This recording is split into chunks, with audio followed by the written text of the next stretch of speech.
100.3 Phillies R&B, Ashmack here, and it's officially the countdown and road to the Super Bowl. And, you know, when you aimlessly scroll online, whether that's Instagram or TikTok or whatever the case may be, you might hear something very familiar that is viral, and I got the person that is behind it all when it comes to this NOLA Bounce. You got the Eagles version of it? The Eagles version. The Eagles version, which has been fire. So I got producer, engineer, DJ, artist. I mean, the list goes on and on. Right.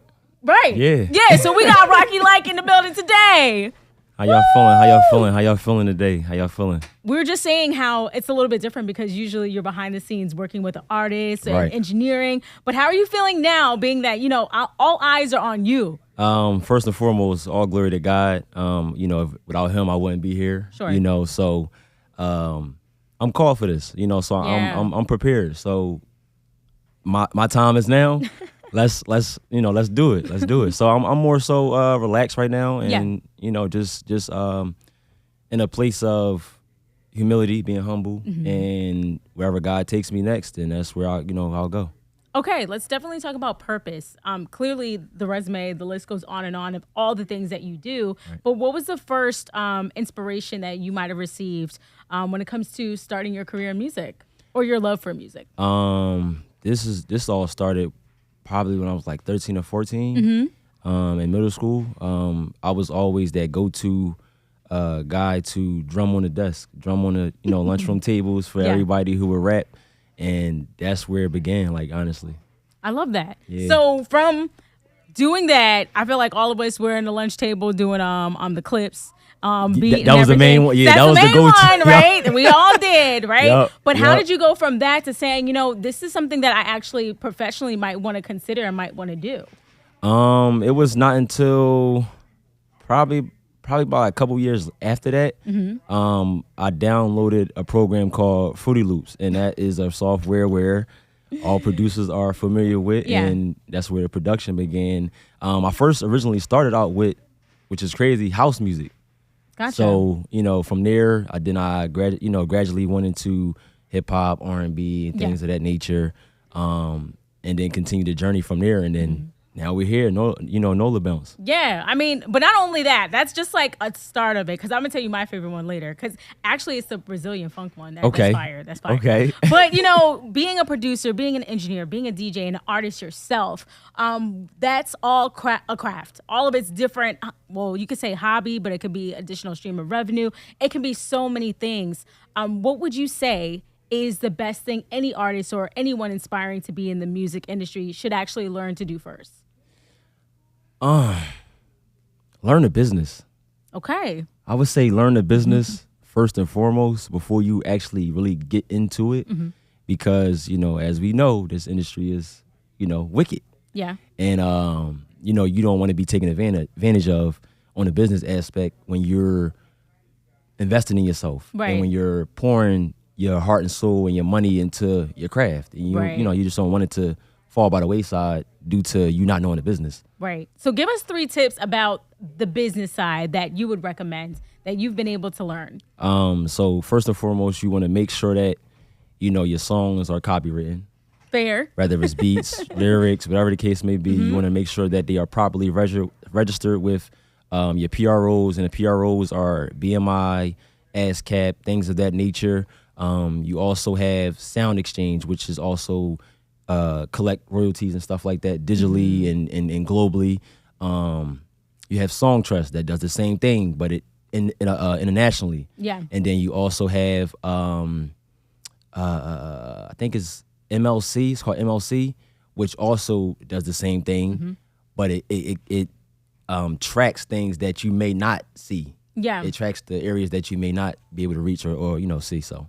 Okay. I mean, I felt like I learned something new because you gave me a bunch of acronyms that I did not know. So I feel like I got to go back to the drawing board and learn a few more things too. Absolutely. But, I'm not an artist. But when it comes to being an artist, do you think that there is a a level of authenticity that is there or isn't there in today's music? I feel like that comes up a lot. You hear about that on mainstream side. You hear about that when it comes to R&B, especially being back on the forefront, you could say. So what do you think the level of authenticity needs to be or should be in today's music? Oh, that's a good question. I never got asked that before. I honestly don't know. I think it just comes down to just doing what you want to do. Honestly, like as cliche it might sound, no, honestly, stick to what you doing. And with social media, everything is broadcast, so it's like you got this artist over here, this artist, and you're seeing so much. Yeah, you can't really hone in and focus on. But honestly, just focus on what you're doing and study. Honestly, study the ones that are established.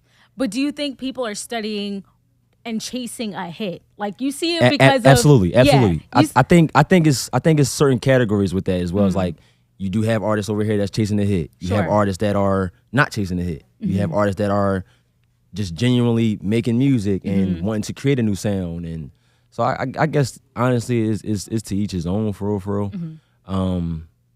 But yeah. But I'm sure you see all sides, being, pretty in front much of the mic, behind the camera. It's never one-sided. Right, yeah. It's never one-sided, so, So let's go to the multi-dimensional things that you do when it comes to this NOLA Bounce of the Eagles song and chant and all. But you got different versions of this too. Yes. So what would you say with over 155,000 listeners, with over 500 and something thousand streams? You know what I mean? What do you think people are taking away from this viral moment when it comes to hearing your Bounce version for supporting the Eagles? I think they're taking away the fact that it can be unity in this. Unity amongst different cultures in different cities.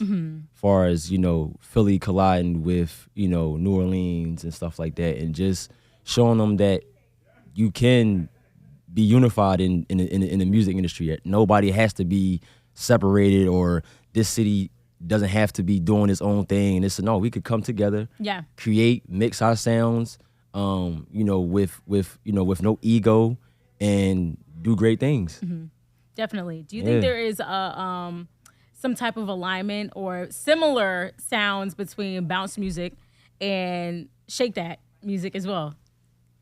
I think so. I think so, because NOLA is fairly new to me, but I'm just paying attention to what everybody's doing lately and stuff like that. I would say that they're definitely distinctive and unique in their own way, and they definitely come from different culture backgrounds. So I like them both. Yeah, I feel like the pace and the tempo of it is similar though. It's absolutely. It's very similar in that. Yeah. But my favorite very upbeat. Yeah. My favorite one was the Brazilian funk one. Now that one, I mean, all of them are good, right, but that one hits a little different. Right. That one, I don't know how that one came about. It just was like, okay, this Nolan one is taking off. Okay, what other genre can I tap into to, to accommodate those who may not listen to Noya? Sure. And take it internationally. Yeah. And globally. Yeah. Okay, let's go Brazilian funk. So I did some research on that, and just me being a producer and having the ear for it. Yeah. It was history after that. So take us back to when you created this Eagles version for the NOLA Bounce. What was it that you saw, or maybe you didn't see and just felt the need that we need something that's upbeat, that we need to get people moving to, and how was that journey? So when I created it, it was the day after the Eagles versus the Rams, right? Which in which we whooped the Rams. It was an act of obedience, being led by God to go in and create an Eagles theme. I'm like, okay, I never did an Eagles theme before. All right, cool. Let me go ahead and do it. After we whooped them, I went in and did my thing, and then probably about like an hour later, posted a snippet on TikTok, and the rest it just blew up. How many, I guess, impressions have you had so far? Where are you at now with plays and everything? I didn't even check today. I'm Today. sure. Yeah, today. I ain't even checked today. The last time I checked was roughly about 100,000. That is amazing. Roughly about 100,000 so far, but it's close to 2,000 now. Facts. Yeah. I mean, I'm sure you'll see more when it comes to Absolutely, as we get closer. Because we're not over. Yeah, Super Bowl. We're going to the Super Bowl. We're literally just getting started. Yes. But let's talk about acts of obedience, because I think that's an amazing testimony that more people can hear and more people should listen to, right? Was there ever a time where you didn't have that act of obedience and any type of repercussion that came from it, and you're like, "Dang, I probably should have listened to that"? Oh yeah, absolutely. Before me knowing who Christ was, yes, absolutely. There were times where I was like, I should be doing this, but I procrastinated, didn't do it, and then now I see it. Yeah. I'm like, oh snap! So he will use somebody else. Yeah. But when you're not obedient, he will use somebody else. So yeah, I definitely got my fair share of experiencing in it, not acting on when I should have acted. Facts. Okay, well, lesson learned. Yeah, because absolutely. look at where we are today. Absolutely, amen. Now, what is next? Because, of course, we're going to ride this till the wheels fall off, right? But what is next? What are some upcoming projects you have going on or artists that you're working with? So some artists that I'm working with now is Rocky, FBH, popular female rapper that's in the city now. I do all her music, engineer, also working on a project with artist named Primetime X Primo. Okay. He's up and coming, really dope artist. Y'all should go check him out on all platforms.